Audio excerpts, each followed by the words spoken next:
Il est 20h30, c'est l'heure de votre journal. Madame, monsieur, bonsoir. Bienvenue. Tout de suite, les titres de cette édition. La première conférence internationale sur l'hydrogène vert, l'événement qui se tient à Rabat réunit de nombreux experts. Alors pourquoi parle-t-on de solutions d'avenir en parlant d'hydrogène vert? C'est ce que nous expliquera notre invité, Mohamed Bali, président de cette conférence internationale et professeur à l'Université internationale de Rabat. Lorsqu'on parle d'hydrogène vert, il a fait l'objet d'une conférence internationale, la première du genre, et elle s'est tenue à Rabat. L'événement a réuni de nombreux experts nationaux et internationaux pour discuter des développements et des applications de ce vecteur d'énergie verte dont le Royaume a fait une priorité dans son plan de décarbonisation de l'industrie. Les développements avec Ryan Potier. Ingénieurs, scientifiques et industriels internationaux sont réunis jusqu'au 8 à Rabat dans le cadre de la première conférence internationale sur l'hydrogène vert. L'objectif, échanger autour des développements de ce vecteur énergétique et plus précisément sa production, son stockage et ses différentes applications. Première conférence internationale sur l'hydrogène vert organisée à Rabat. Ça montre le dynamisme de la région Rabat-Salé-Kénitra dans la volonté d'être les leaders dans la production, le stockage et l'utilisation de l'hydrogène vert. L'hydrogène vert, contrairement à l'hydrogène gris, est produit à partir d'énergies renouvelables, telles que l'énergie solaire ou éolienne. C'est donc un moyen de stocker l'énergie verte produite et de la redistribuer vers d'autres secteurs, participant ainsi à la décarbonisation de l'industrie. Développer cette filière d'avenir, vecteur de transition énergétique et de croissance durable, où le Maroc fait office de pionnier, puisque d'après l'Agence internationale pour les énergies renouvelables, le Royaume pourrait devenir un centre mondial de production d'hydrogène vert d'ici à 2050. Et on va continuer à parler de cette rencontre avec Mohamed Bali, président de la conférence internationale sur l'hydrogène vert et professeur à l'Université internationale de Rabat. Mohamed Bali, bonsoir.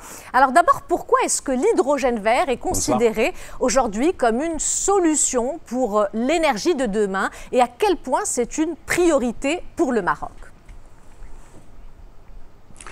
En fait, comme vous savez, dans le contexte actuel caractérisé par la pénurie des ressources énergétiques et aussi les problèmes liés au réchauffement climatique.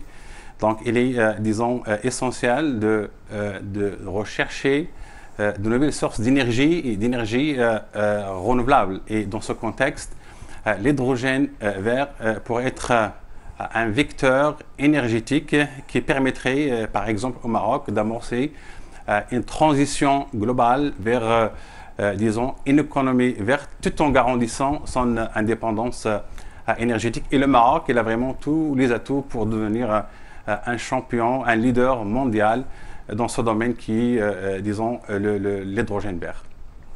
Alors, l'eau est la matière première de la production d'hydrogène vert, une eau qui doit être traitée pour obtenir une qualité ultra pure. À quel point le développement de l'hydrogène vert au Maroc permettra d'accélérer un sujet qui est extrêmement d'actualité, celui du dessalement de l'eau? En effet, maintenant, pour produire l'hydrogène vert, donc, on a besoin d'utiliser de l'eau. Et donc malheureusement au Maroc, on ne peut pas utiliser l'eau douce parce que notre pays connaît des périodes de sécheresse. Donc de l'intérêt d'utiliser par exemple la technique de dessalement de l'eau de mer. Donc il est très très important, mais heureusement au Maroc, donc on a encore des atouts concernant ces techniques-là parce que bon, on a la Méditerranée et l'Atlantique, on a aussi les énergies renouvelables, donc on peut combiner ces deux atouts-là pour vraiment, produire ce qu'on appelle l'hydrogène vert.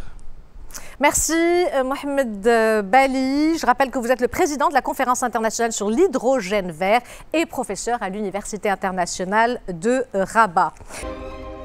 Voilà, c'est la fin de cette édition. L'information se poursuit sur notre site 2m.ma et sur l'application My2m. Le prochain journal El Messaïa vous sera présenté par Zakaria H. Abdelmjid.